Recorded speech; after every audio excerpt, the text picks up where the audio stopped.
شیعہ community جو افغانستان کے اندر ہے ان کو انہوں نے فیسیلیٹیٹ کیا، ان کے حقوق کے تحفظ کی یقین دہانی کرائی۔ ایران کے ساتھ ان کے تعلقات بالکل نیوٹرل اور پرامن تعلقات ہیں۔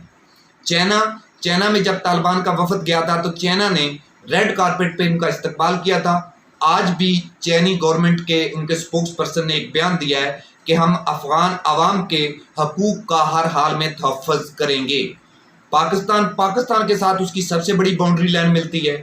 پاکستان کی ایمبیسی تو اس وقت بھی بند نہیں ہوئی تھی، کام کرتی رہی تھی جب 1996 کے اندر جب کسی کنٹری کی ایمبیسی افغانستان کے اندر کام نہیں کر رہی تھی۔ رشیا اس نے بھی اندیا دیا ہے کہ ہماری ایمبیسی جو ہے افغانستان کے اندر ایز اٹ از کام کرتی رہے گی، ہمیں کوئی جلدی نہیں ہے افغانستان کو ایکسیپٹ کرنے کی۔ ڈیفینیٹلی یہ سارے کنٹریز آنے والے دنوں کے اندر سچویشن دیکھ کر کہ آنے والے دنوں میں کون سی پولیٹیکل گورنمنٹ بنتی ہے، کیا انٹرا افغان ڈائیلاگ کے اندر طے ہوتا ہے، نئی حکومت کو منتخب کرنے کا کیا پروسیجر طے ہوتا ہے، اس بارے میں جو بھی لائے عمل ہے یہ سارے کنٹریز ہی ایکسیپٹ کریں گے، کیونکہ آپ کو پتہ ہے پاکستان کے ساتھ تو پاکستان ایک محتاط انداز میں آگے ضرور بڑھے گا، لیکن پاکستان کے ساتھ تو افغانستان کی سب سے بڑی باؤنڈری لائن ملتی ہے، ڈیلی ہزاروں لوگ آتے جاتے ہیں، ٹریڈ ہوتی ہے، 1000 کے قریب لاجسٹک جو ٹرکس اور دیگر اس طرح کے ان آؤٹ ہوتی ہے پاکستان کے اندر۔ تو یہ وہ سچویشن ہے جو افغانستان میں طالبان کو جس کا سامنا کرنا پڑے گا۔ آج جو برطانیہ کے پرائم منسٹر ہیں انہوں نے اقوام عالم سے اپیل کی ہے کہ افغانستان کو کوئی بھی کنٹری ایکسیپٹ نہ کرے۔ وہ ڈیفینیٹلی جو کنٹری ایکسیپٹ کرے گا وہ اس کے اوپر سینکشنز کی بات کریں گے، مختلف پابندیوں کی بات کریں گے، اس کے اوپر کیچڑ اچھالا جائے گا، طالبان کے حمایتی ہونے کا مطلب کہ لیبل لگایا جائے گا۔ ایک جو آج افغانستان کے اندر سچویشن ہوئی ہے کابل ایئرپورٹ پر، جس میں 5 افغان شہری مارے گئے ہیں، جس میں کچھ اطلاعات ہیں کہ خواتین بھی شامل ہیں۔ انڈین چینل اس کو بھی پراپوگیٹ کر رہے ہیں، وہ کہہ رہے ہیں کہ کچھ افغان خواتین جو بغیر پردے کے کابل ایئرپورٹ پر آئی تھیں، افغان طالبان نے ان کو گولی ماری ہے۔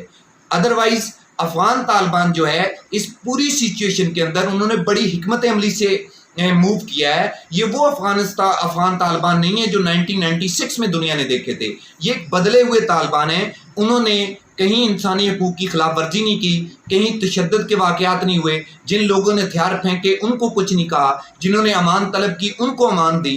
ایون دیٹ کہ آپ کو پتہ ہے جو شیر ہرات اسماعیل صاحب ان کو انہوں نے قید بھی کیا، ان کو رہا بھی کیا۔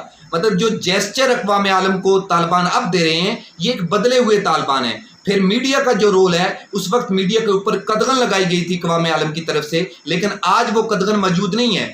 آج سوشل میڈیا پہ لوگ سپورٹ کرتے ہیں، افغان طالبان کا اپنا سوشل میڈیا سیل ہے، وہ ایکٹیو ہو چکا ہے۔ یہ سارا کردار یہ آپ یوں کہہ سکتے ہیں کہ یہ جو 1996 کے اندر طالبان اقوام عالم نے دیکھے تھے یہ اب بدلے ہوئے طالبان ہیں۔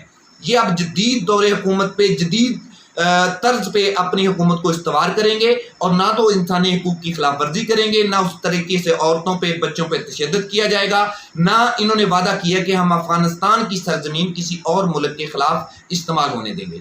یہ تو ہوگی طالبان کی تھوڑی سی شارٹ سی سچویشن۔ اب امریکہ اور انڈیا جو اس کے الائز ہیں ان کے خواب کیسے چکنا چور ہوئے؟ آپ کو پتا ہے کہ امریکہ نے تقریباً اور اس کے الائز نے $100 ارب کی انویسٹمنٹ کی تھی جو ساری کی ساری ڈوب گئی۔ اس کے ساتھ ہی انڈیا کی ایک بہت بڑی انویسٹمنٹ تھی۔ ایک محتاط اندازے کے مطابق انڈیا نے $3 بلین کی انویسٹمنٹ صرف انفراسٹرکچر ڈیولپ کرنے کے لیے، جو ڈیم، روڈ، ہاسپیٹل یہ بنانے کے لیے انہوں نے کی تھی۔ جو جنیوا کے اندر جے شنکر نے کہا تھا کہ افغانستان کے 34 صوبے ہیں اور کوئی صوبہ ایسا نہیں ہے جس کے اندر انڈین انویسٹمنٹ نہ کی گئی ہو، اور انڈیا کی جو افغانستان کے ساتھ بائیلیٹرل ٹریڈ تھی اس کا حجم $1 بلین تھا، جو اس سال بڑھ کے $1.3 بلین ہو گیا تھا، اور وہ ڈیوٹی فری ٹریڈ تھی۔ اس کے ساتھ آپ کو پتہ ہے کہ انڈین پارلیمنٹ تک وہ افغان پارلیمنٹ تک انڈین انویسٹمنٹ سے بنی تھی، اور اس کا افتتاح بھی انڈین پرائم منسٹر نے کیا تھا۔ بہت سے ڈیم بنائے، بہت سی بسیں دی گئیں، ایمبولینسز دی گئی، ہیلی کاپٹر دیے گئے، ایئر کرافٹ دیے گئے۔ اس کے ساتھ ساتھ انڈیا کے نے جو پاکستان کی باؤنڈری کے ساتھ ساتھ اپنے سفارت خانے بنائے تھے اور جن سے وہ دہشت گردی کرتا تھا، جو بلوچستان علیحدگی پسند تحریکیں ہیں ان کو سپورٹ کرتا تھا، جو شمالی علاقہ جات پاکستان کے جو TTP پاکستان ہے، تحریک طالبان پاکستان، ان کو سپورٹ کرتا تھا، بم بلاسٹنگ ہوتی تھی۔ یہ سارے کے سارے سفارت خانے جب بند ہوئے ہیں تو انڈیا نے یہ ساری انویسٹمنٹ کی ہی اسی لیے تھی۔ تو انڈیا اور امریکہ، دنیا میں سب سے زیادہ جو تکلیف ہو رہی ہے وہ انڈیا اور امریکہ کو ہو رہی ہے۔ آج تو الجزیرہ ٹی وی نے بھی یہ کہا ہے کہ امریکہ کو بڑے برے طریقے سے افغانستان کے اندر شکست ہوئی ہے، اور افغانستان کے اندر امریکہ کی شکست کا مطلب ہے کہ انڈیا کو شکست ہوئی ہے۔ تو یہ وہ ایک ہجوم میں نے آپ کو تھوڑا سا بتایا کہ اتنی بڑی انویسٹمنٹ کرنے کے باوجود وہ ساری کی ساری دونوں ممالک کی اور 20 سال کی محنت طالبان نے جو ہے اپنی حکمت عملی سے وہ مٹی میں ملا دی ہے۔ اس کے ساتھ میں نے آپ کو کہا تھا تیسرے سیگمنٹ کے اوپر بات کریں گے، وہ ہے کہ افغان طالبان جس طریقے سے کابل کے اندر فاتحانہ انداز میں داخل ہوئے ہیں، اس کی ایک وجہ ہے۔ وہ وجہ یہ ہے کہ کوئی بھی فوج، کوئی بھی آرمی، کوئی بھی فورس اس وقت تک لڑتی ہے جب اس کے پیچھے اس کی عوام کھڑی ہوتی ہے۔ ایکچولی مسئلہ یہ تھا کہ جو افغان فورسز ہیں ان کے پیچھے ان کی عوام نہیں کھڑی تھی۔ عوام نہیں کھڑی تھی تو عوام کی طاقت کے بغیر کوئی فوج لڑ نہیں سکتی ہے۔ تو اس لیے آپ نے دیکھا ہے کہ 10 دنوں کے اندر افغان طالبان نے پورے کے پورے افغانستان کو فتح کر لیا۔ اس کی وجہ یہ، یہاں افغان طالبان جاتے تھے، افغان عوام ان پہ پھول نچھاور کرتے تھے، افغان فورسز سرنڈر کرتے تھے، پورے بریگیڈ نے ہتھیار پھینکے ہیں، لوگوں نے ان کی گاڑیوں کا استقبال کیا ہے، ان کے گلوں میں ہار پہنائے گئے ہیں، اور انٹرنل سچویشن یہ چل رہی تھی کہ افغان طالبان کے ڈر سے ان کے نائب صدر بھاگ گئے، ان کے جو قومی سلامتی کے مشیر بھاگ گئے، ان کے جو الائز تھے بھاگ گئے، ایون دیٹ کہ آپ نے دیکھا آخر میں افغان جو صدر ہے اشرف غنی، یہ بھی افغانستان سے فرار ہو گئے۔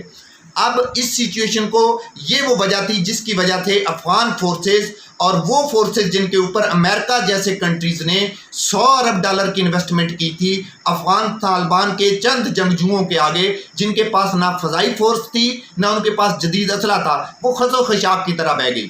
اب اس میں پاکستانی قوم کے لیے کیا میسج ہے کہ پاکستان کے اندر کچھ جماعتیں، کچھ پولیٹیکل لیڈر، کچھ گروہ ایسے ہیں، آپ کو پتہ ہے کہ وہ ہمیشہ ان کی جو کام ہوتا ہے وہ پاکستان کی اسٹیبلشمنٹ کو، پاکستان کے اداروں کو اور پاکستان کی آرمی کو ٹارگٹ کرتے ہیں، اور یہ وہ فارن نیشنل ایجنڈا ہے جس کی وجہ سے وہ پاکستان کے اداروں کو کمزور کر رہے ہوتے ہیں۔ ہم بار بار کہتے ہیں کہ پاکستان کی آرمی سے غلطی بھی ہو سکتی ہے، اسٹیبلشمنٹ غلط ڈیسیجن بھی کر سکتے ہیں، اٹ ڈزنٹ مین، لیکن عوام کے اندر ان کی عزت کو، ان کے وقار کو، ان کے استحکام کو، قومی سلامتی پہ عوام کمپرومائز کرے، ان کے ادارے کے اگینسٹ، اس ادارے کے اگینسٹ کوئی بات کی جائے۔